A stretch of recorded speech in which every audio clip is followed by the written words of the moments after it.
লম্বা তো 10 দিনের ছুটি এবার যাতায়াত, এরকম ছুটি তো আর পায় নাই আগে পরে, এবারই মনে হয় প্রথম এত দিনের ছুটি একবারে। গাড়ি পেলাম না, টিকিট পাই নিয়ে পরে বাইক নিয়ে বেরিয়েছি আর কি।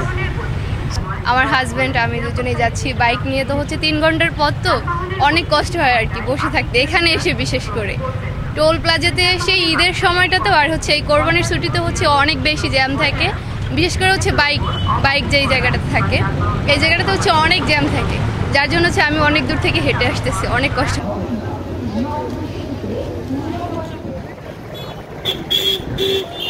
আলহামদুলিল্লাহ, আমি বাসা থেকে বের হওয়ার পরে এখন পর্যন্ত কোনো জায়গায় যানজট পাই নাই এবং আইন শৃঙ্খলা বাহিনী খুব সুন্দরভাবে রাস্তাঘাট ক্লিয়ার রাখতেছে এবং এবার ইজিলি আমরা চলে আসতে পারছি এবং খুব স্বল্প সময়ে আমাদের নির্দিষ্ট টার্গেটের ভিতরে। ঘাটে আসার সাথে যে ফেরি চলে আসছে, তো আলহামদুলিল্লাহ এখন আমরা চলে যাব।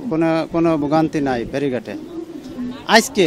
এর পরবর্তী কি হবে বলতে পারছি না। এখন এই মুহূর্তে যেটা পরিবেশ পরিস্থিতি আছে সেটা ভালো লাগছে। ভাড়া কোনো জায়গায় বেশি নেয় নাই আর কোনো জায়গায় বন্ধ হয় নাই। আল্লাহর রহমতে আমরা সুস্থভাবে ভালোভাবে আইছি। আগে আইসা মনে করেন যে জ্যামের ভিতরে পয়রা থাকতাম, আইতে পারতাম না, পরে গাড়ি ঘোড়া পাইতাম না। এখন আল্লাহর রহমতে ভালো হয়ে আইছি, আয়া ফেরেও পাইছি। ইনশাল্লাহ আল্লাহ যদি নেয় সুস্থভাবে যাইতে পারবো।